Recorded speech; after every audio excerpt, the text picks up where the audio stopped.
Hi, Dana. Welcome to the show. Thanks for joining me today. Thank you so much for having me. Absolutely. So I remember you telling me that you were an educator as your first career. So why don't we start from there? Can you start by sharing a little bit about your background and then what led you to becoming an educator? So I have always believed that learning should be fun and that we should make a space where kids can be as authentic and as free as they want to be. And I also realized very early on that there's so much pressure on testing and fitting kids in a box. I was placed in a box so many times as a learner that I knew that something had to change. And so I decided at 5 years old that I was going to be the best dressed kindergarten teacher in the world, and went off to follow that path. But there were lots of hurdles in the way. I had severe test anxiety. It was really challenging for me to figure out, the type of learning that I had. I was never diagnosed with anything, but I just knew that I learned differently, but was expected to learn typical, like as a neurotypical child and student and learner. And so fast forward, I got my master's in early childhood education because I did not get into the education school in undergrad due to a test, which was really disheartening. And pushed me even harder to want to go into education. And so I got my master's, and right then and there it showed me that I was on the right path, because no one gets a B in student teaching, and I did, because I went off the grid and didn't follow my lesson plans. And so from day one, I've always been an out-of-the-box learner and an out-of-the-box educator. And so I hold that B with pride, because I knew that my students weren't understanding what I was teaching. I knew that it was going over their head. And at the end of the day, like, we get one time to really shine and make a difference in this world. And if my opportunity is going to be based on me staying in a box and making sure that kids are squished in and tied into constraints, then I'm actually not following my purpose and passion. And so I went off and disrupted education in Atlanta and taught in Atlanta, Georgia for 2 years, and then went to New York and did more disrupting and loved it. And I love taking kids out in the world and seeing life as it is, and going on field trips and living their learning as reality. And what I realized in doing so is that kids actually thrive when you put them in natural settings, meaning if you go to the park and you go and do a writing experience, or if you go to the museum and you're inspired by colors and imagery, and you can write your own stories that way. And so there was so much data that I collected in doing this type of work that I wanted to go out and do it on my own. And so I started my own business, and it is a coaching consulting business, Deed, developing empathetic education with Dana. And my whole entire intention is for kids to authentically show up, for them to find their voice, for them to figure out, how do I learn, what is best for my learning, how do I advocate for myself, and then making sure that the parents understand the same process instead of stifling the children, because a lot of times parents live vicariously through their kids. And so we want to make sure that kids find their own pathway. And my whole intention is to make sure that everyone gets to write their unique success story along the way. So that's my journey, and that's what I'm doing. I love that. I love that you took something that you struggled with in your childhood and turned it into a passion that you utilized as a career, and then now as an entrepreneur and your own consultant. I think that's wonderful. I really do think people become the best at what they're doing if they've gone through it themselves, right? Because you have that unique insider experience versus trying to do something that you don't have your own lived experience with. I totally agree with you. And I also think that's when we can easily misconstrue people becoming victims. Like, I'm not a victim because of how I learn and what I learn and what's needed. Like, I was diagnosed with ADHD 3 weeks before I left the classroom in 2018. I mean, I knew my entire life I learned differently. There was clearly a reason that I had all this extra energy, because I could take my students on anywhere from 60 to 100 field trips a year in New York City. going on the subway, walking in the streets. Like, there's clearly a lot of energy inside of me. So being diagnosed was not surprising. But what happens is a lot of times when you are diagnosed, you all of a sudden think that you're broken or there's something wrong with you, instead of looking at it as, oh my God, it's my superpower. No wonder I've been able to do all of these wonderful things. And so it's really important that when we recognize that we behave differently or we do something differently in the world, that it's actually going to benefit us and benefit those around us, instead of seeing it as something that is a failure, really and truly. Because to me, failing is the act of not trying. And so when we look at situations where we are trying, we are looking for new ways of finding solutions and action and making change, then we're actually doing and using our superpowers to the best of our ability, which I think is really important. Yeah, absolutely. I'm a big believer in there's no such thing as failure, just lessons learned, right? Because that means you tried to do something, it didn't work, and now you're going to learn from that and hopefully try again with something else. I totally agree. One of my very favorite podcasts I was on, it was about how the children were just beside themselves emotionally, mentally. It was right at the brink of on the other side of COVID. And how we needed to do so much more for kids, but people just didn't know how to do it. And so I said it then, and I truly mean it now, that like we have to have this squishy, mushy, malleable way of working and living with who we are, because the only way we're ever going to grow independently and collectively is if we're actually accepting and inclusive of who we are as individuals. And so the more we try, the more lessons we gain, and the more learning we gain, and the more experience we gain, and the more we realize like what we can do instead of all the things that we can't do. And so it's really important that I love your vision behind actually doing. Yeah, for sure. Now, the reason why you reached out when I was looking for guests was because of your experience in caring for your mom. And so I think we can kind of go into that. We'll bring everything together towards the end, but can you walk us through the events of how you became a caregiver for your mom? So, unfortunately, my mom had fallen. We were on a family vacation December a year ago, and my mom fell and hit the back of her head. And so she had a small brain bleed and had to have stitches or staples, excuse me. And there was a lot, and she's still dealing with a lot of the, some ringing in her ears, but she has her complete balance back and everything was going great. And then right at her 75th birthday, the day before her birthday, she fell. She was walking my dog and our family dog, and she fell and broke her hip. And so I had this hunch when I was flying from Florida to Atlanta, because we were throwing my mom a birthday party. And I had this hunch something was going on. And as soon as I landed, my mom was like, well, I got a great new birthday present coming along. And I was like, what is that? And she was like, I'm going to get a hip replacement. And I was like, you've got to be kidding me. And so I never thought that I would be the one taking care of my mom. I don't live in Atlanta. My siblings live in Atlanta. My older brother lives in New York.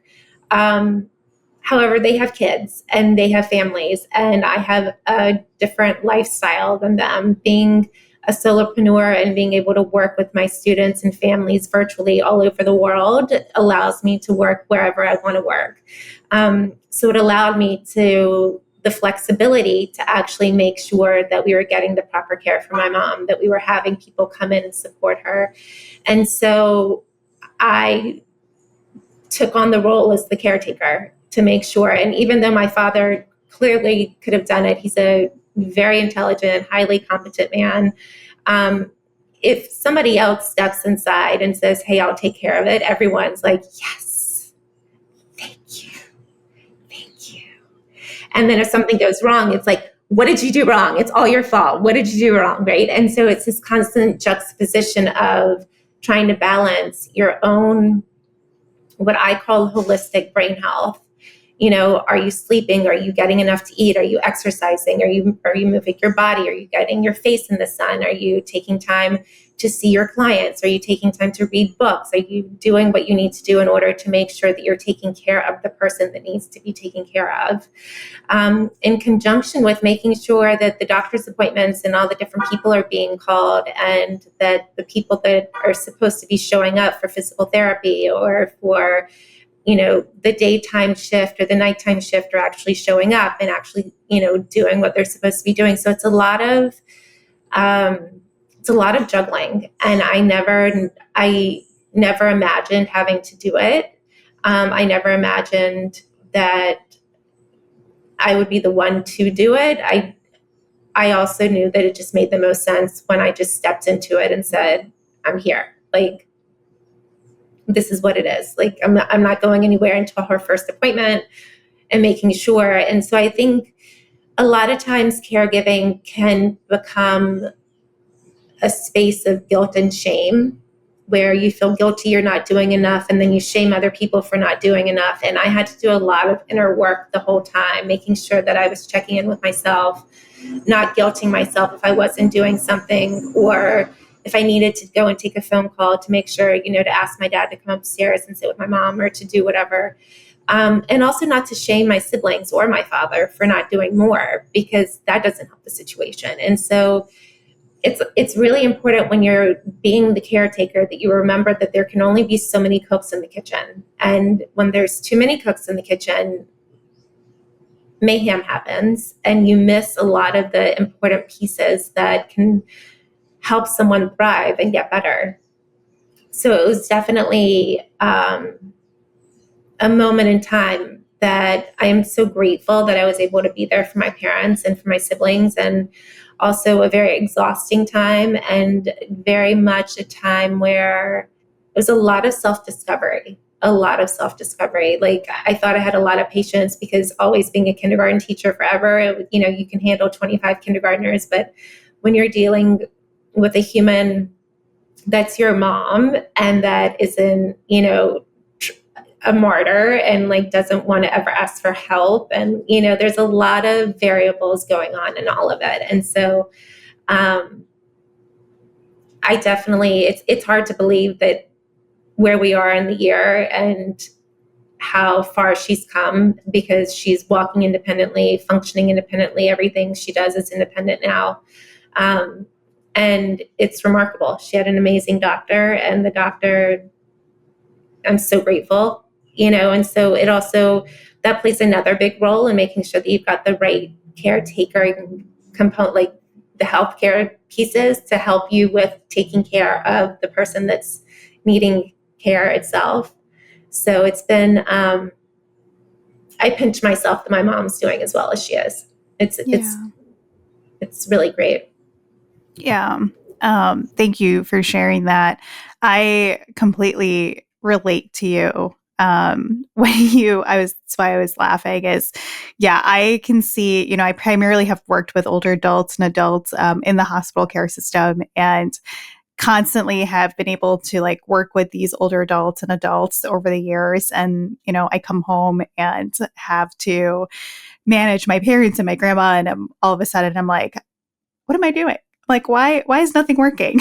It's like, it's a different beast, right? Because you've got family dynamics, you've got history, you've got emotions, you're attached. And then culturally, there's a lot of limitations, right? And so, when you're working with clients, it's different because there's no emotional attachment. You have your professional boundaries. You can keep your emotions in check and have an unbiased perspective, but you can't do that when you're working with your family members, right?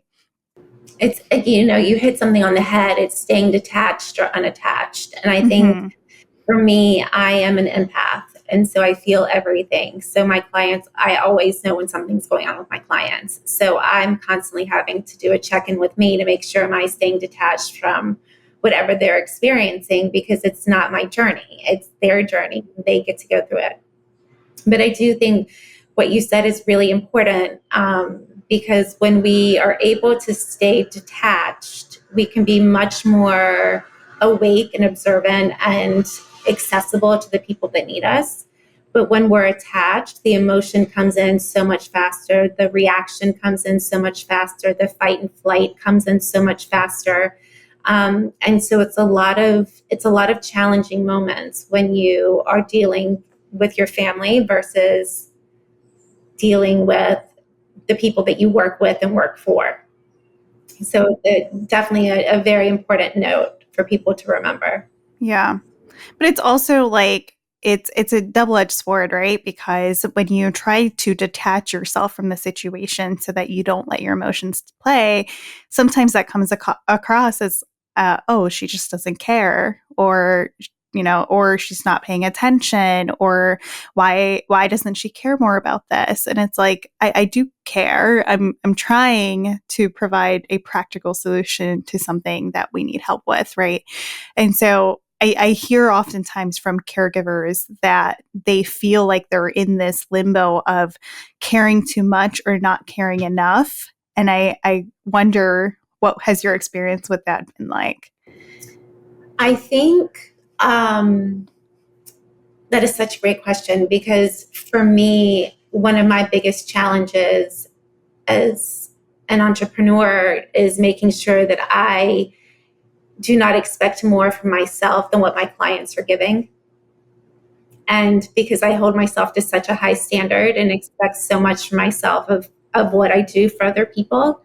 So one of the biggest challenges for me has been to make sure that I'm allowing my clients to be on their own journey. And the same thing I had to do with my mom when she was healing was that if she's gonna get better, then she's gonna have to be invested in her own physical therapy, and she's gonna have to be invested in making sure that she gets up and does the exercises, and that she walks around as told, that she's invested in doing eating healthy to build her bones back up, right? And so I think it's a wonderful opportunity for all parties to really look and see, like, where's your investment lie and what you're doing here. Because like I said, for myself, I'm all in for everyone. Like, it's just my personality. I'm 1,000% in for anyone that I'm working with, and I want them to thrive. I don't believe in survival. I believe in thriving all the time. And so I make sure that I can do everything possible to get them into that space of thriving. But at the same time, I can only do so much.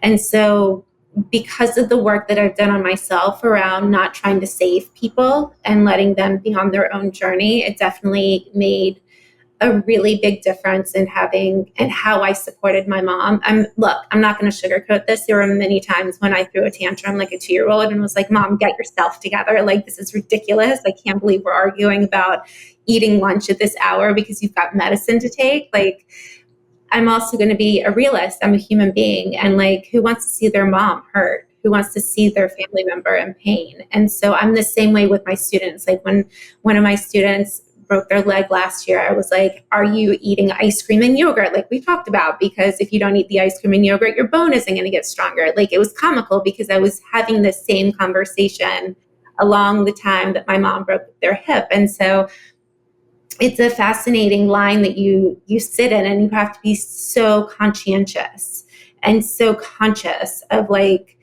not taking it on, and remembering that you can only do the best you can, and that whatever happens is really and truly down to the person that's healing. And if they want to heal, then they're going to heal, and they have to want it. And that's really what it is. One of the biggest lessons that has been one of my biggest takeaways from all of it. Yeah.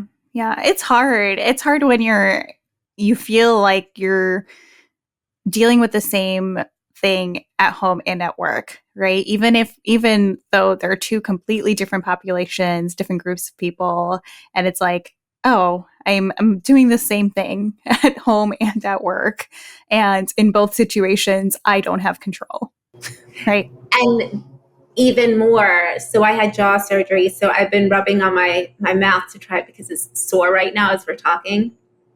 And so if I get stressed, all of the muscles in my face will tighten up, right? And so that same feeling of, I'm getting so stressed out, why is this child, like, there's something going on with this child, why are they not, or what are they not, or what am I not doing, right? So I go into this whole spiral of, I can do better. And the same thing was happening with my mom. Like my face would get super tight because I'd be like, my mom's not listening to me. This is what the doctor said. This is what we need to be doing. She is listening to me. I can go relax for 5 minutes. Like, it is this constant juggle of how am I taking care of myself? And I think that really comes back to one of the biggest lessons that I've learned is that you can only be the best caretaker of the person you're caring for is how well you take care of yourself. And so I don't mind having to massage my face in the middle of a podcast in conversation because I know that that's how the conversation is going to be able to thrive is for me to be able to talk, right? And so we have to make sure that we're taking care of ourselves in the process, but it's easily forgotten. I mean, it's we're all human, and as much as we want to believe that we're superhuman, the reality is that we make mistakes. Yeah, we're not, right? Yeah, we're not. And it's okay. Yeah. So you flew into Atlanta for your mom's birthday, and you ultimately ended up walking into a hospital and becoming an overnight caregiver with a mom with a new hip. What did that immediate situation kind of look like? Did you end up staying immediately from then? Did you go back home and then come back? No, it wasn't immediate. So my mom had her appendix taken out when I was in the 4th grade. And I came in and I spent the entire day at the hospital with her. My dad was taking care.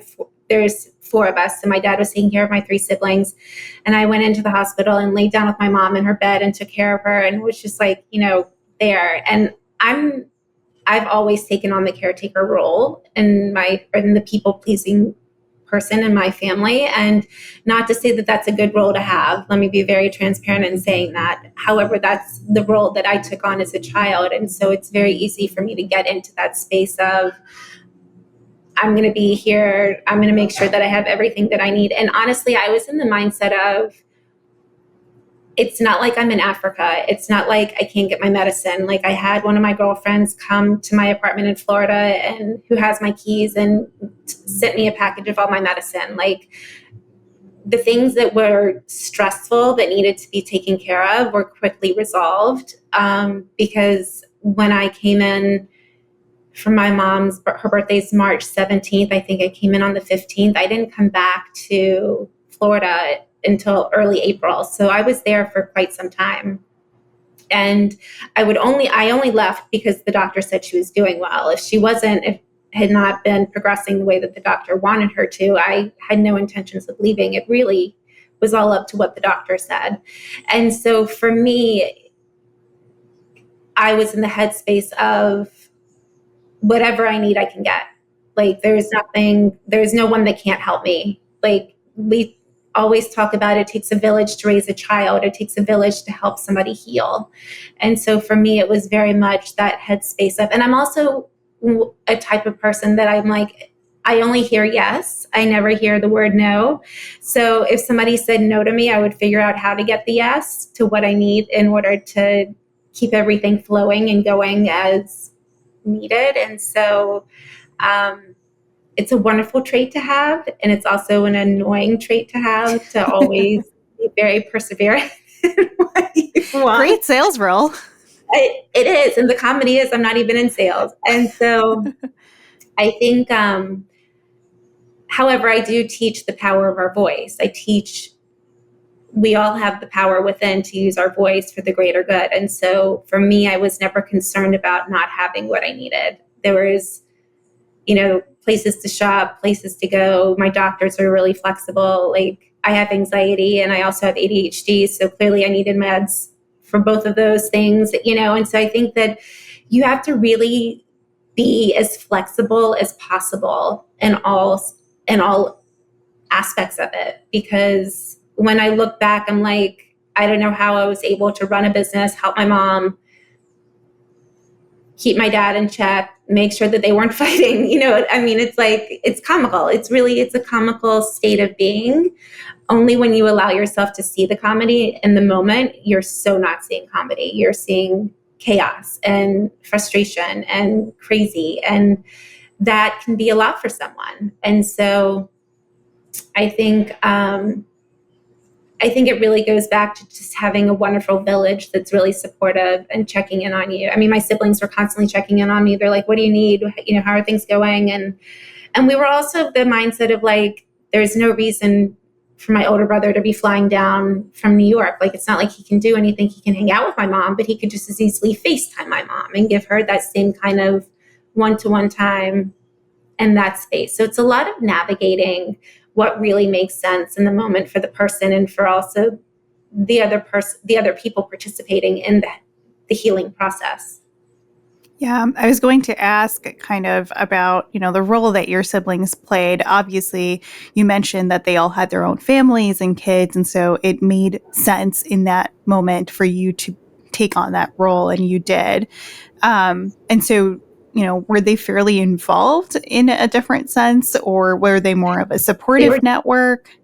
They were definitely involved in a different sense. You know, we have to keep in mind that children get really freaked out when they see their grandparents or someone that they love in pain. And so, unfortunately, my nieces and nephews had already seen my mom after she fell in December because we'd all been together. So they'd already seen this trauma moment, right? And we it's not that we want to protect kids from seeing anything that is harmful, but we also want to be really mindful of like what that does to someone. So in a very short period of time, my mom fell and hit her head and then broke her hip. So it's not something that we want kids to be surrounded by all the time, that we don't want them to be fearful of like, oh my God, I could trip at any time, or oh my goodness, I could really hurt myself at any time.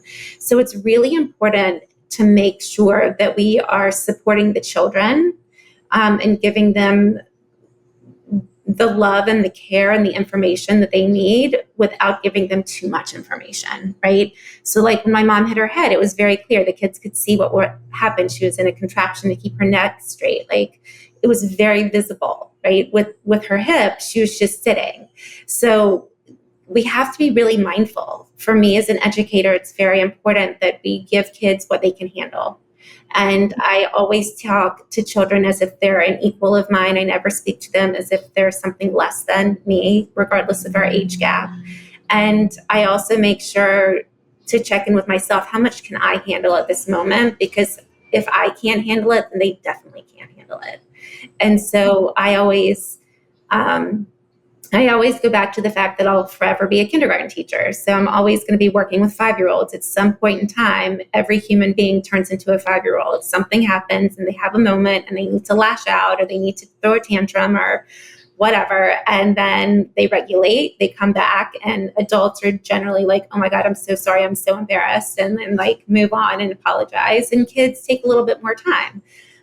With that being said, it's very important that we give kids the space they need in order to understand somebody broke something. Okay, well, my friend broke their elbow. Okay, my friend broke their arm playing tennis or basketball or what have you, or fell down the slide. So I've seen a broken bone before, but I haven't seen my friend then also get hurt again 3 months later. So that's foreign to me, right? And so it's really, like I said, it's important to make sure that kids understand.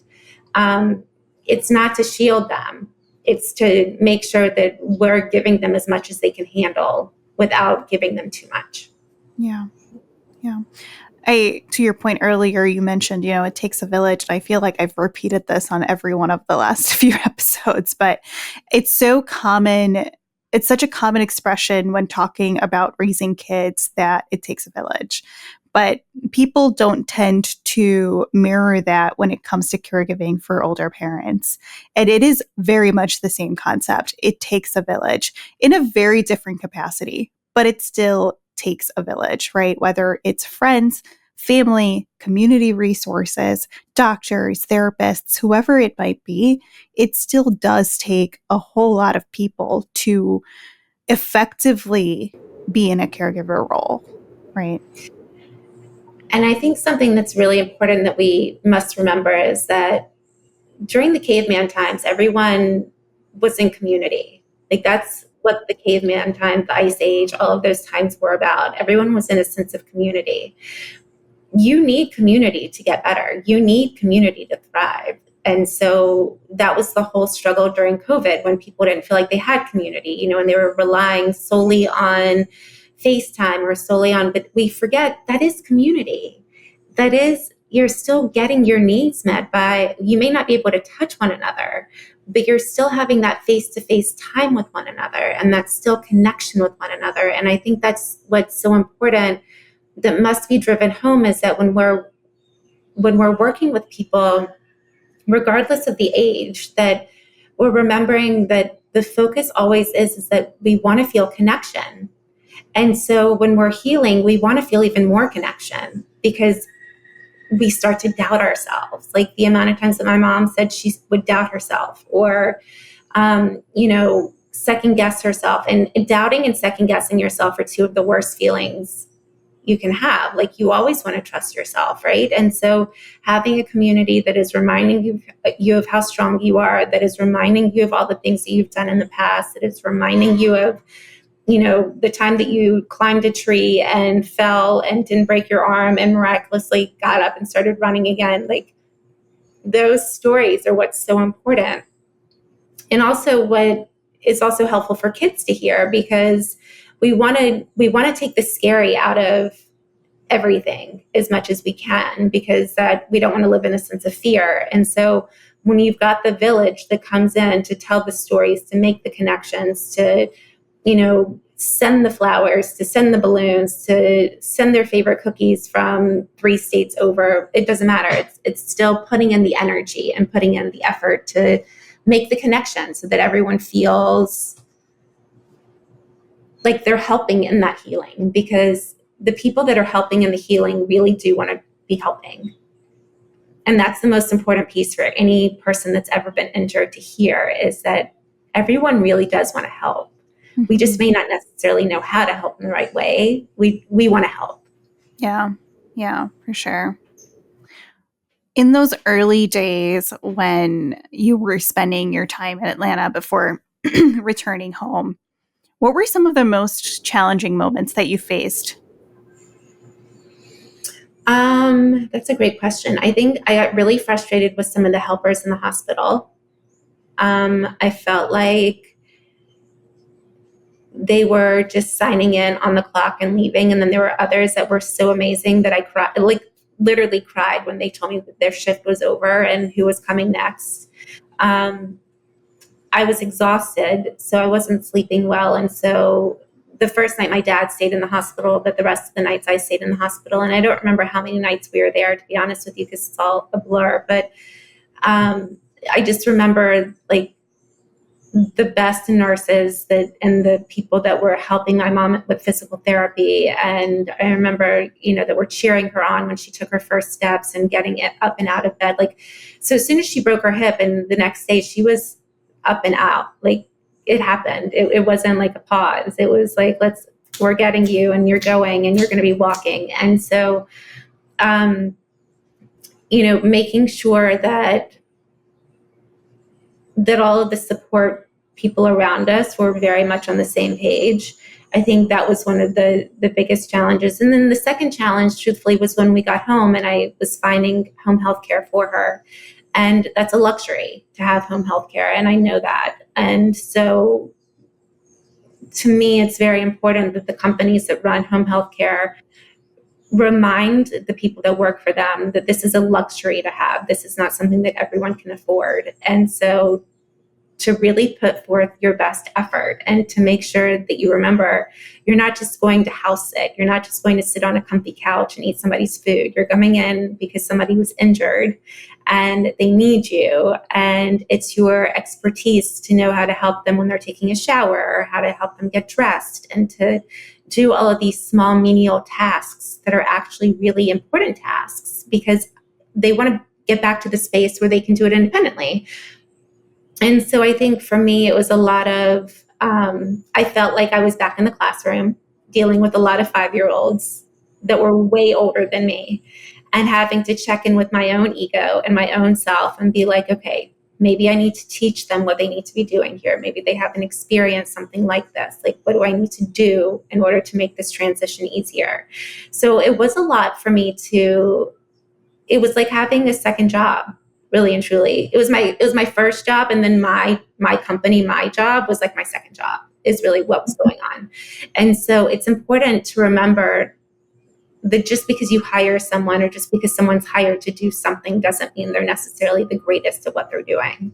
And to be patient, always speak up. I'm the biggest advocate of speaking up. I had so many people come, so many people go, and I was the first to call the company every time something was not kosher with me or that my dad saw something. Like, I don't have time for people messing around with safety. Safety is number one for me always. So I think it's really about, staying true to your values and your morals when you're caring for someone else, and to recognize that you may have a slip up and you may get really frustrated because you've told this person 3 times how to prepare lunch or how to make sure that, to hold the strap behind with your hand in a certain way so that if they fall, that you catch them instead of you falling with them, kind of thing. Like, it's a lot of checking in with yourself, and it's a really this is such a needed conversation to be having, because we hear of the sandwich position where the parents are taking care of their own parents and the parents are taking care of the kids. But in my case, because I don't have kids, and you're taking care of your parents, you're also having to take care of yourself. And the reality that a lot of times we forget that in that sandwich, there's also us. And even though we're in the middle of the sandwich, we're not always taking care of what's in the middle. And so I think it's a lot of reminders. It's a lot of touching base with yourself and making sure that are you okay? Am I okay? Am I okay right now? Do I need a break? Like, the amount of times that thankfully I told my dad, I was like, I need to go for a walk. I need fresh air. Like, I need to go do something. Right. And so I think being aware of your limits also is really important. So I think the combination of all of that in a long-winded answer is some of the biggest struggles, is making sure that you're advocating for yourself and for the person that needs help, and then making sure that you're also aware of how much you can handle throughout. Yeah. You mentioned you had jaw surgery, and I imagine you worked with therapy and went through the whole hospital experience yourself. How did your personal experience shape your understanding of caregiving and rehab and all of that compared to how you experienced it with your mom? So that's a great question, actually. So my parents wanted to take care of me, and I didn't want them to. I thought it would be too much on them. So I had a crossbite and an underbite, and they were going to do some reconstruction with my chin because I was breaking teeth, and the way that my jaw, it was all genetic, and all the alignment of my face was off. And so I thought it was going to be too much for my parents. And I was like, I don't want you bickering. I don't have time for it. I need to be healing. I need to be peaceful. I need to be calm. I did a lot of preparation for myself, with a lot of meditating, a lot of calming experiences. I love my doctors. I had the best team ever.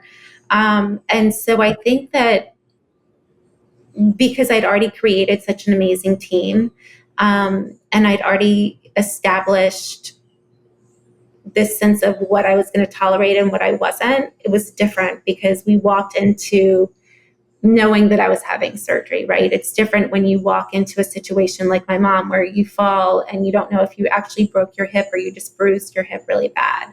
And so I think that there's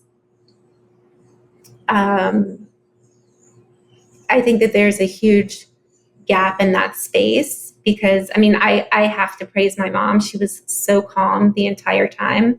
There was no nervousness. She knew exactly what she was going through. Granted, my grandmother had already broken her hip multiple times and had fake hips. And so my mom had experienced that process with her. And so she was like, I'm not having this happen. Like, I'm having a full-on hip replacement. This is what's going on. And of course, me knowing the types of materials that I have in my face and all the Lego pieces that I call Lego pieces that put my face back together.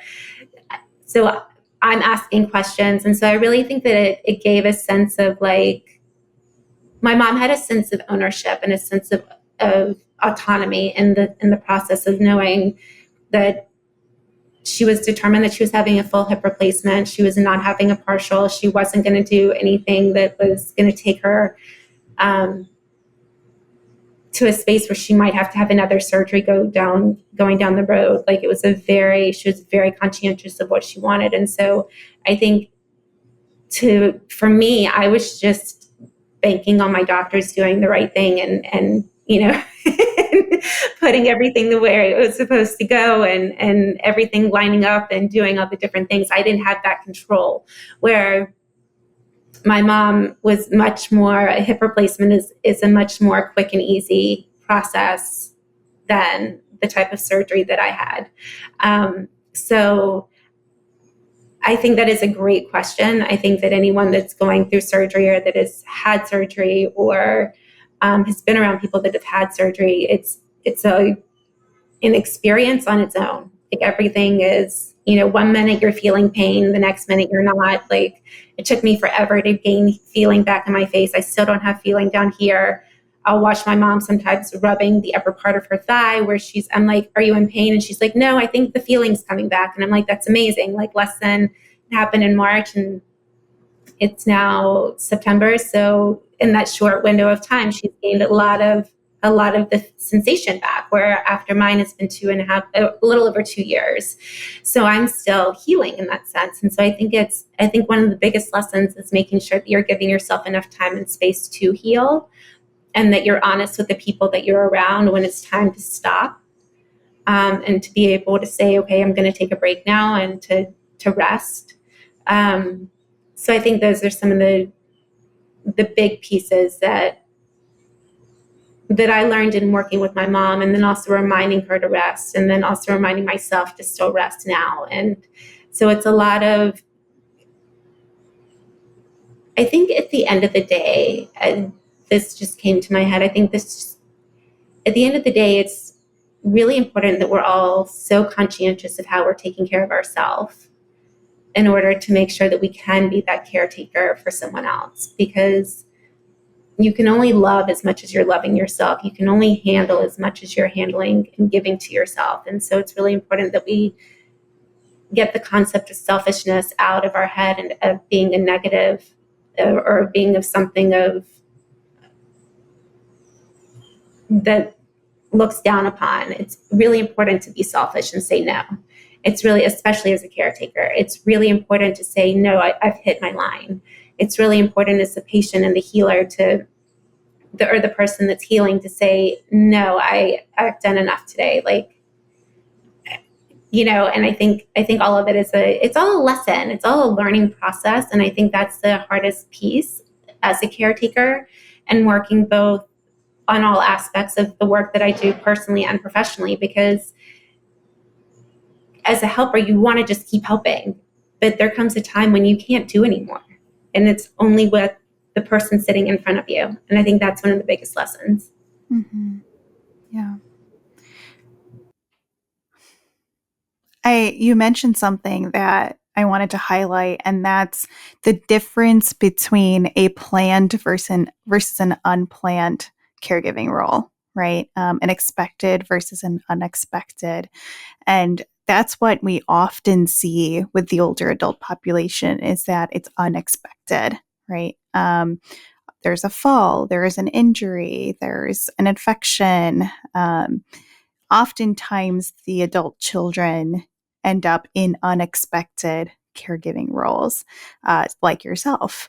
And so those are the ones that tend to bring up a lot of those different feelings that you initially mentioned, of guilt and resentment and shame and all of it, right?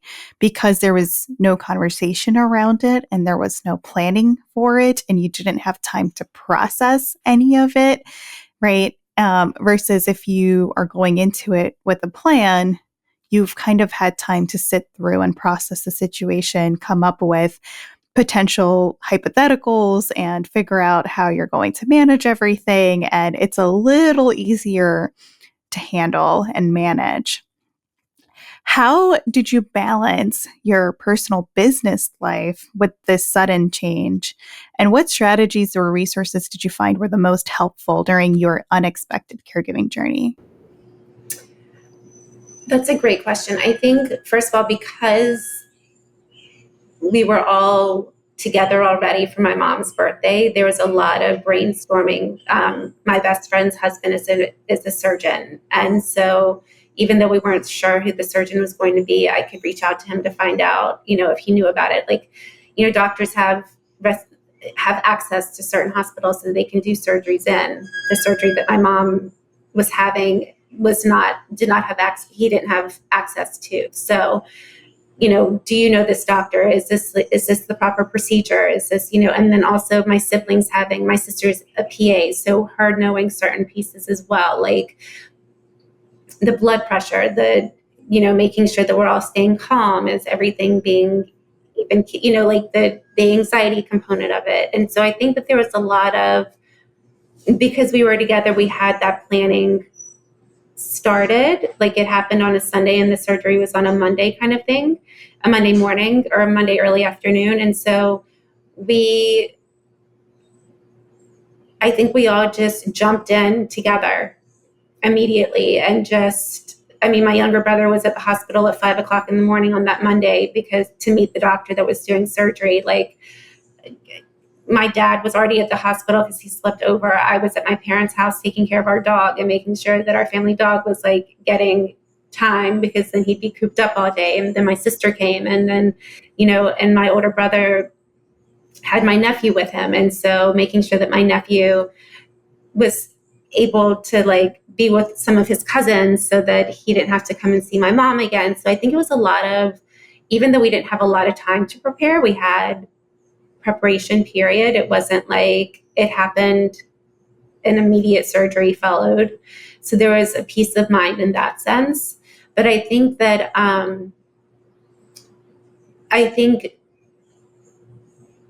because of how we set it up, I knew that I was in a place where I could stay in and be in Atlanta. And because of my clients being literally global, if I needed to be in person, the meeting turned into a virtual session instead of me having a meeting in person.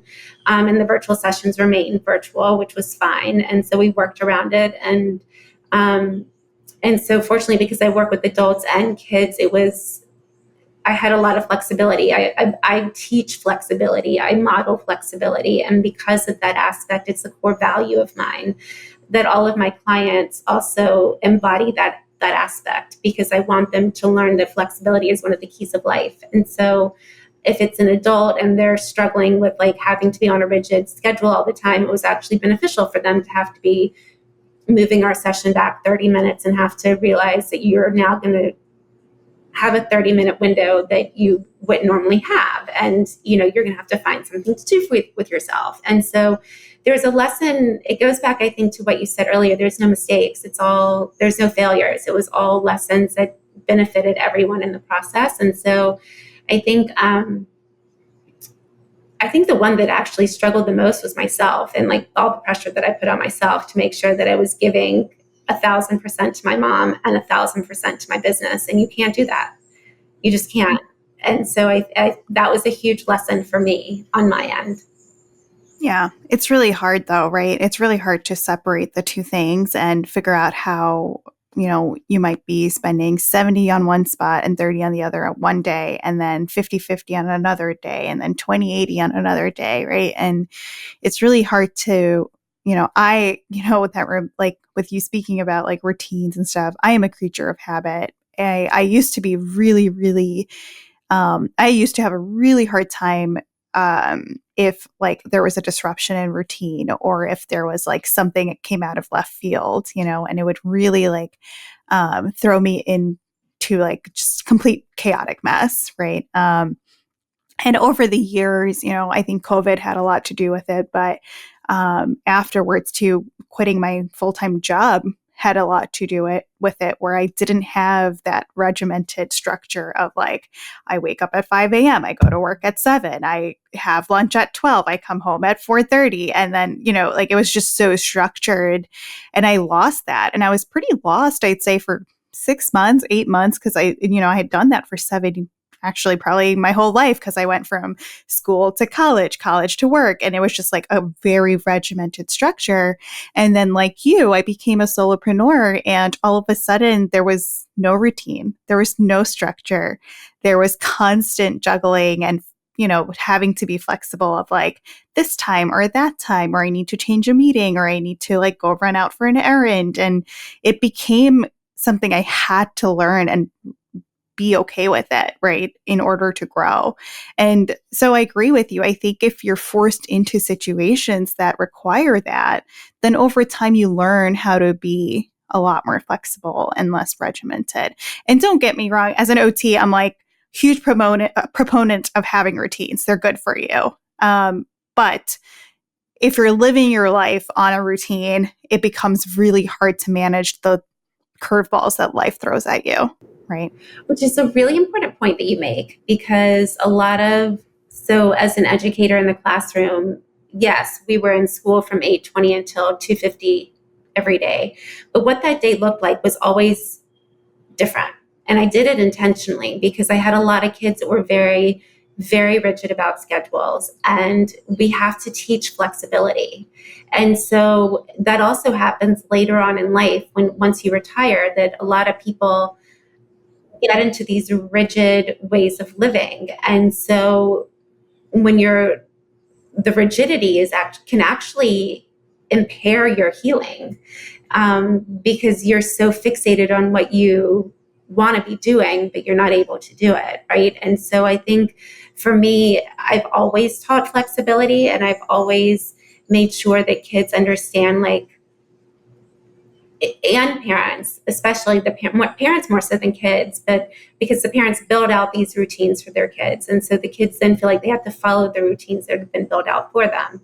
So when we can build out a structure where you have, I know from X time to X time, this is what's going on, meaning I have school from, like I said, 8:20 in the morning until 2:50 in the afternoon. Lots of different things are going to happen during that time, like lots of different things. And that's cool. But I do know that from this period to this period, it's going to be school time. And then I know from 3:00 until 6:00, it's going to be homework and sports time. Now, what that looks like, I don't really know, right? And it goes the same thing like with grandparents. So many grandparents are picking up grandchildren from school now. So they know that they pick the grandchild up at 3:00, and they've got until 6:00 to do whatever they want, because at 6:00, it's get ready for dinner time. Dinner's at 6:15, right? It's like there's still some routine and rigidity in it, but there's a lot more flexibility. And I think that the more that we can teach the flexibility, the much happier kids are. And actually, the much more happy we all are, because we're not so frantic and in that chaotic fight or flight state of, oh my God, I've got to get here right now. I've got to be doing X, Y, and Z. I've got to get this done. Instead, it's like, oh, okay, well, I've got 2 hours. And in that 2-hour span, I have 3 things that I get to choose from. And I get to do all 3 things. When I choose to do them is my choice.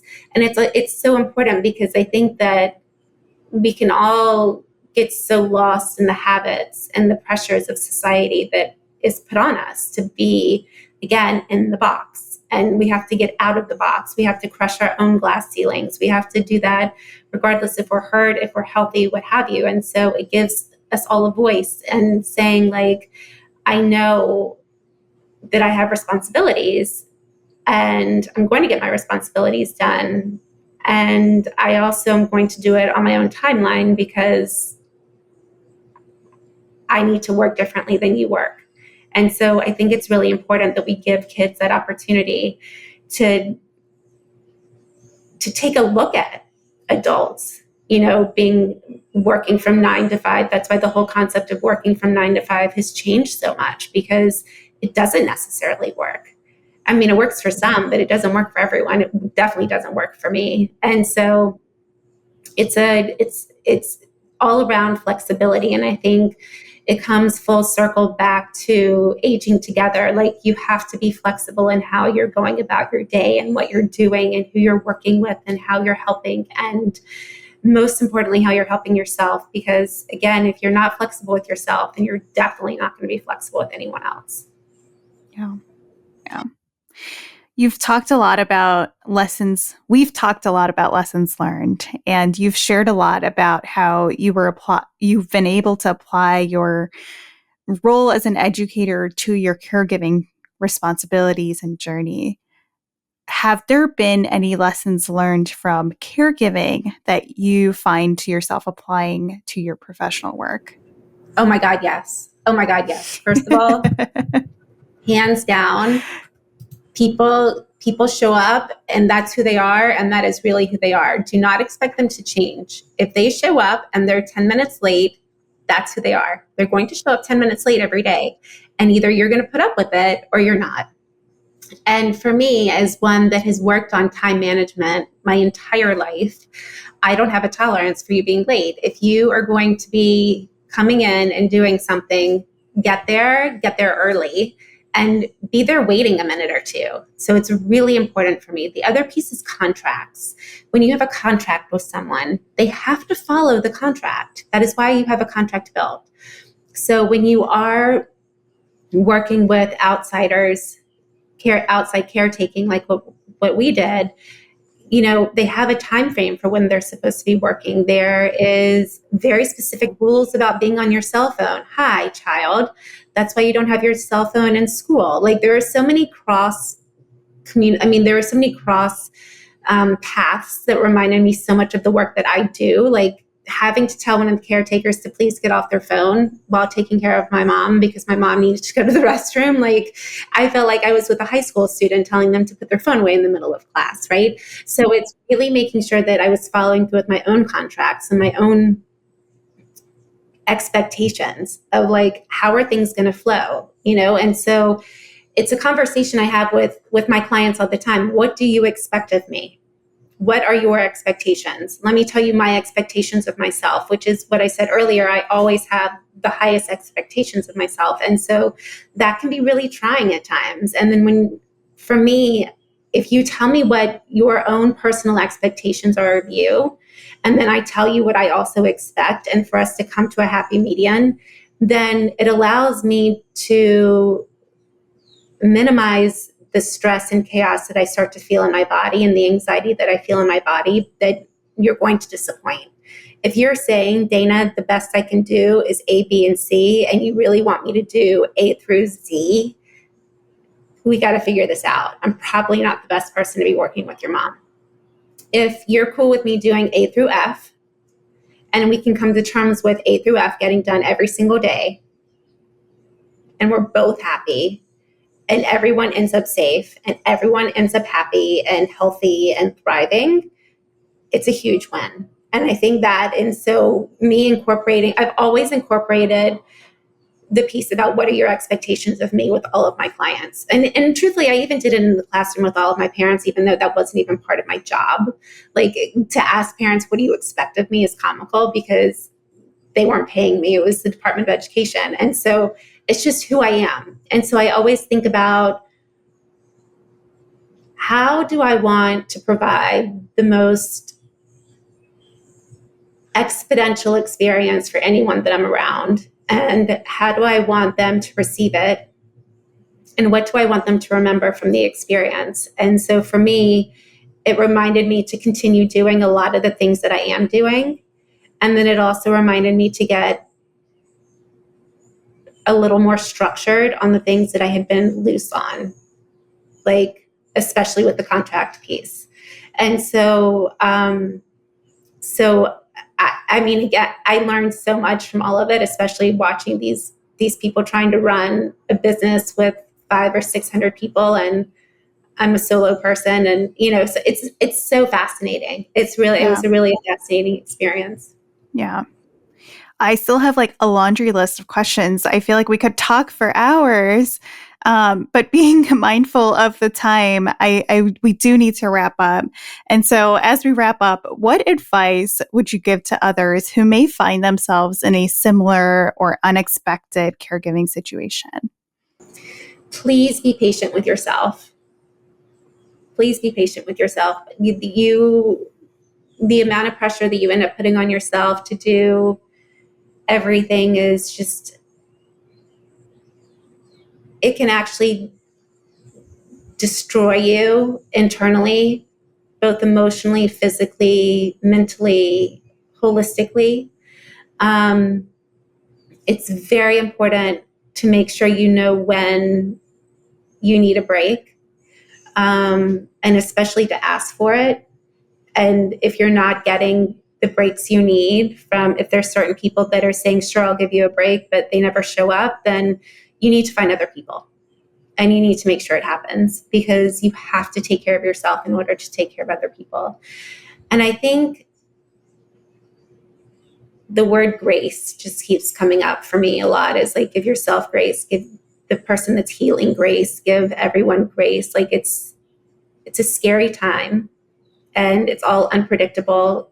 And most importantly, it's always temporary.